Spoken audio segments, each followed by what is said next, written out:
This is First Alert Forward.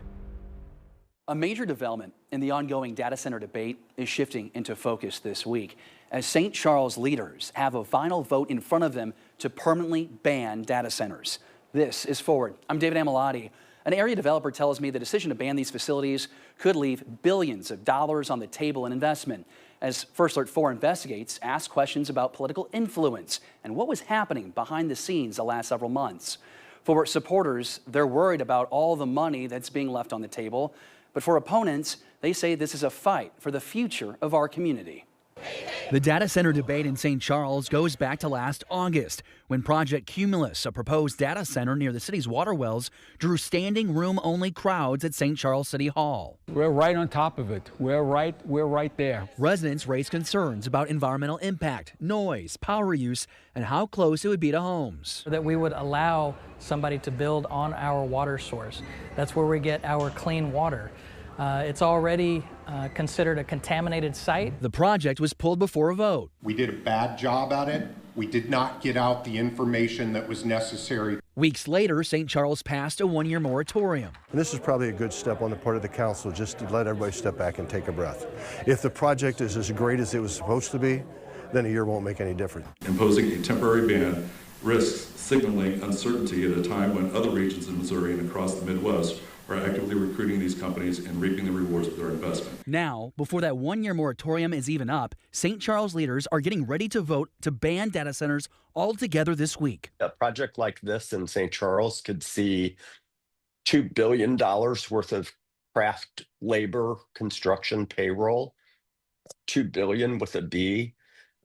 Really significant impact on the local economy. How does Bob Clark know that? He's the developer behind the St. Charles project through his Clayco subsidiary, CRG. Tell you from my Clark says a data center like this could bring billions of dollars in construction payroll, more than 100 high-paying permanent jobs, and tens of millions in new tax revenue each year. He disputes many of the environmental concerns, saying data centers are quiet, water use is often overstated, and communities that turn these projects away could miss long-term economic growth. Other projects like this are generating, between $30 and $40 million of new tax revenue to the community. Clark says the project could have included major water upgrades to St. Charles water system, which has been the subject of previous concerns over contamination. First Alert 4 Investigates found the fight over data centers wasn't just happening at council meetings and public events. It was also playing out behind the scenes. And there will always be human error.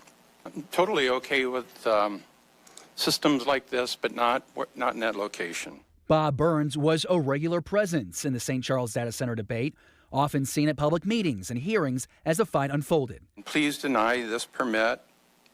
I'm totally okay with it elsewhere. Those involved are dear friends. I just think it's a bad idea, a really bad idea for our society to do that over our wellhead. Bob and Judy Burns co-own St. Charles-based Patriot Machine, an aerospace and defense manufacturing company. State ethics records show money connected to the Burns family entered the data center fight just days before St. Charles passed its moratorium. Records show Judy Burns donated $16,000 on August 12th and another $2,000 on September 11th to the Good Government Committee. In less than 10 days, that committee spent more than $15,000 on anti-data center mailers. The same day, St. Charles voted to pause projects. We found another link to the data center debate. Property records show the Burns family lives near the proposed site. Our drone shows the Burns estate on top of this bluff, less than a mile from the proposed data center site.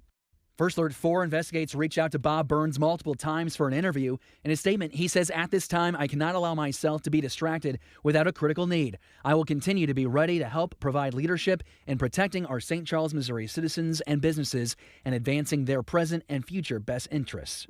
Bob Clark says he was surprised to see the opposition from Burns, saying the two had previously worked together. Clark's connections are also drawing attention. He's St. Louis City Mayor Kara Spencer's largest donor and is seated next to her in this picture at a dinner overseas last month. That dinner came the same day St. Louis City's Board of Public Service approved a data center near the Armory. Timing was just unfortunate. I have not spoken with Bob Clark about data centers in the city of St. Louis ever not before that trip, not during that trip, and even subsequently to that trip. The two are doing international business for the St. Louis region as part of the launch of British Airways' new direct international flight from St. Louis to London Heathrow, a major milestone for the St. Louis region. The new route is being touted as a sign of growing international business connections for St. Louis. So people don't like things that are new, especially when they don't understand them. And what I would ask is for people to take the time out to really understand what these projects are, and I think find out what the potential revenue source is to their community that could improve their fire district, their schools, their roads, the infrastructure. These cities can't pass this up. I think looking back in 5 years, if we pass these projects up, I think people will really regret it. There is no indication these donations violated any rules or laws, but it does raise questions about how the funds did impact this debate in St. Charles. I did reach out to the Good Government PAC, but my calls were not returned, and any other efforts to reach the treasurer on file were not returned. Now, the St. Charles City Council will have that vote on Tuesday night to permanently ban or not permanently ban those data centers. The city would not comment on the matter, citing an NDA. Bob Clark's subsidiary, CRG, is also responsible for the proposed data center in Festus. That project is facing legal challenges from residents. We have been covering this data center debate all across our region. You can find all that reporting right now inside your First Alert 4 News app. In the studio, David Amilati, First Alert Forward.